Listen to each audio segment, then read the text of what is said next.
Hey, how you doing? This is Adam Post, publisher of more than 1,000 comic books and marketing expert covering Bud Light. Bud Light just had to announce results today.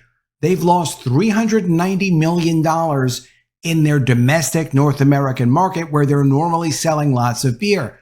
Now they're selling a lot less of it because of the Bud Light controversy. Lucky for them, they still sell beer in other places throughout the world, but the Bud Light brand is severely permanently damaged in the United States. Let's get into the story. Before we do, please be sure you are subscribed to the channel.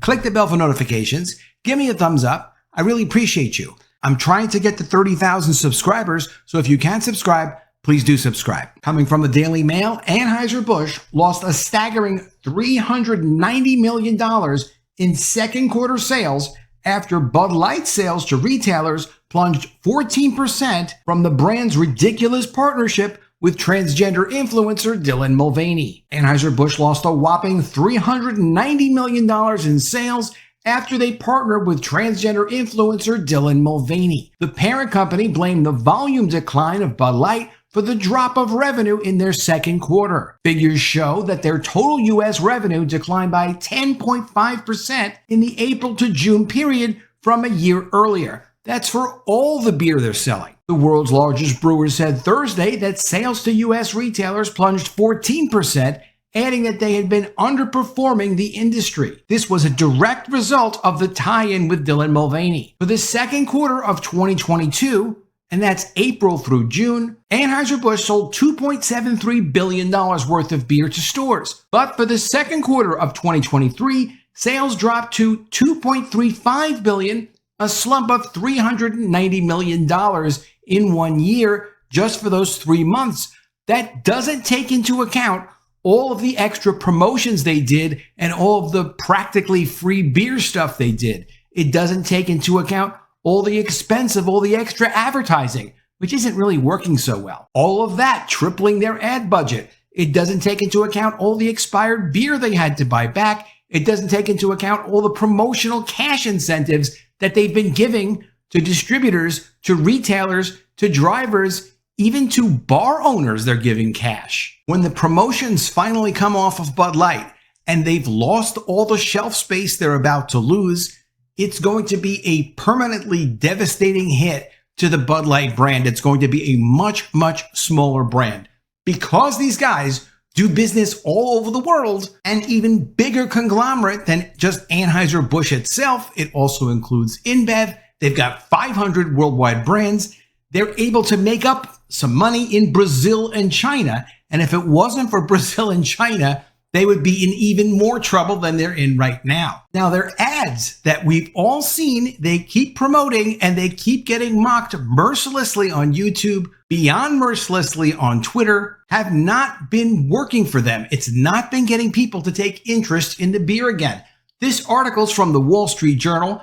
Bud Light's struggles cast a shadow over its sunny summer ad campaign. Anheuser-Busch is flooding the airwaves with lighthearted Bud Light commercials free of controversy. Of course, a lot of people don't like the stupidity of what's going on in a lot of those commercials. We find them insulting, but let's go with it. Bud Light has continued losing ground with consumers during a busy season for the beer industry, even as the brand runs its biggest ever summer advertising campaign. Ads for the brand have appeared about 3,400 times on national television from June 1st through July 30th, according to iSpot TV, an ad measurement company that tracks TV and streaming video advertising. In the same period last year, Bud Light ads ran 32 times on national TV, according to iSpot. The brand's TV commercials traditionally run more often in the fall, including during National Football League games. Bud Light sales, meanwhile, remain in a slump. U.S. retail store dollars of the brand fell 26.1% in the week ended July 15th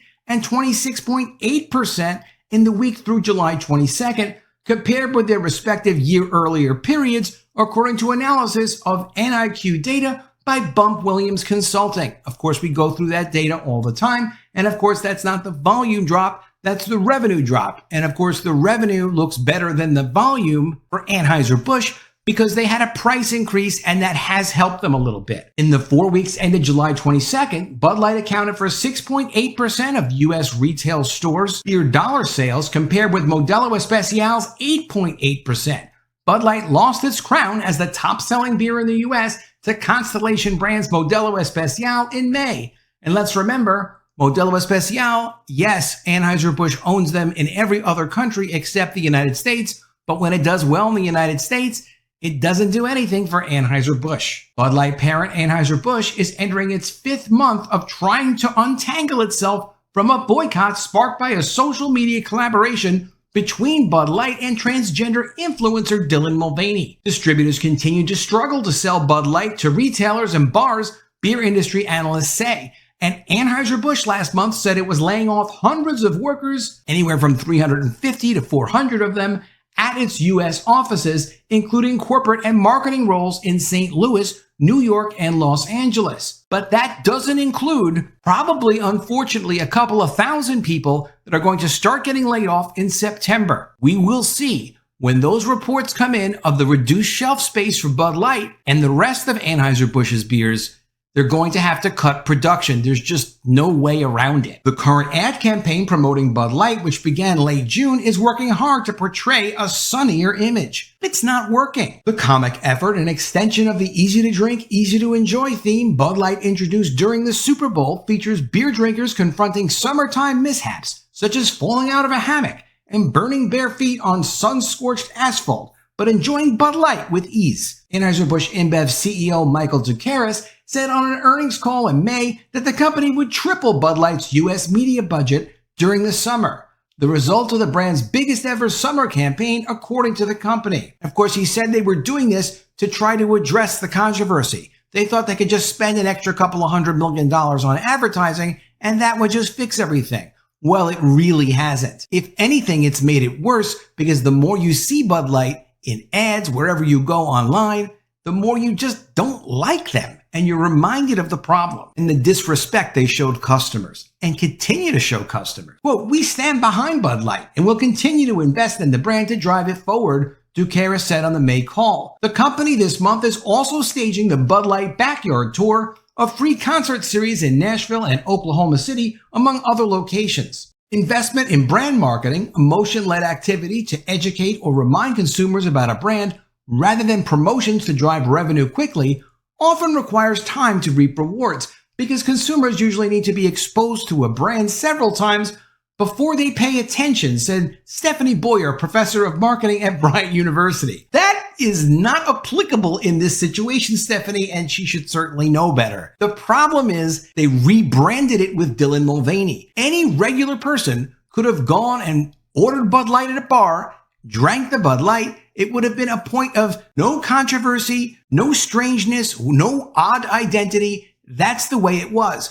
They rebranded it with Dylan Mulvaney. They didn't take action when they could have to stop things from getting too cemented in the public's mind, but they didn't stop it. They let it go on and they continued to ignore it. So now if you go and you buy a Bud Light, you seem to be the kind of person that wants to jump into a bathtub and play around with Dylan Mulvaney in the bubbles. Well, we don't want to do that. We don't want to be thought of as that. Normal rules of marketing don't apply unless they're going to put a fortune of money into going absolutely opposite with the Dylan Mulvaney vibe. Commercials with beautiful women that you demonstrate were biological women, that might give them a chance to try to break the ridiculous connection they made with Dylan Mulvaney, and they refuse to seem to want to break. Bud Light's summer campaign is also aimed at a mass audience, which can be a trickier strategy to pull off than connecting with specific groups, Boyer said. Quote, "You have other beer brands that are coming in that are really identifying with those different personas," she said. Bud Light has also been running promotions, including a weekly $10,000 giveaway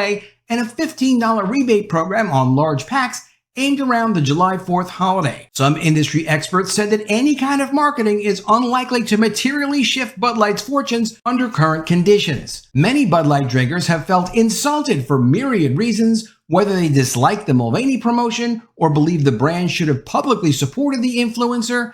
After the backlash began, said Bump Williams, president and CEO of Bump Williams Consulting. Others were offended at how the brand's previous campaigns were characterized by a marketing executive as featuring fratty, sort of out-of-touch humor, Williams said. Quote, the Bud Light shopper who's left the brand has zero interest in coming back, Williams said. So you can spend all the money you want, but until you fix the problem, apologize and admit you made a mistake, it's wasted money. An Anheuser-Busch spokesperson said Bud Light remains the #1 beer in the US for the year to date. Bump Williams told me privately, but now has also said publicly in a New York Post article, so I can talk about it, August is the month that Bud Light will no longer be #1 for the year. So it's very disingenuous for Anheuser-Busch to keep putting that out as some kind of a defense. It's about to disappear anyway, and they know it much better than we know it. Consumers want Bud Light to, quote, get back to what we do best, being the beer of easy enjoyment. Todd Allen, Bud Light's vice president of marketing, said in a statement. Distributors for years hoped to see a fresh Bud Light campaign that would better appeal to younger consumers, said Jen Liz Kirk, executive editor of Beer Business Daily.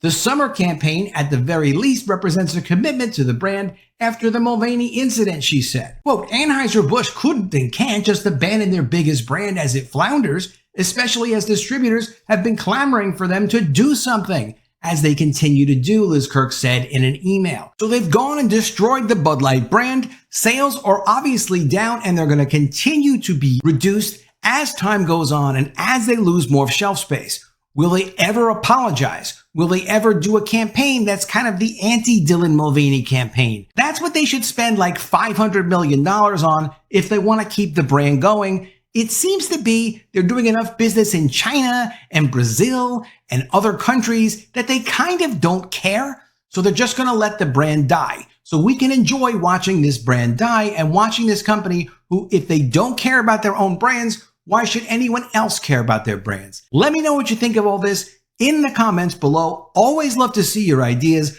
Please be sure you are subscribed to the channel.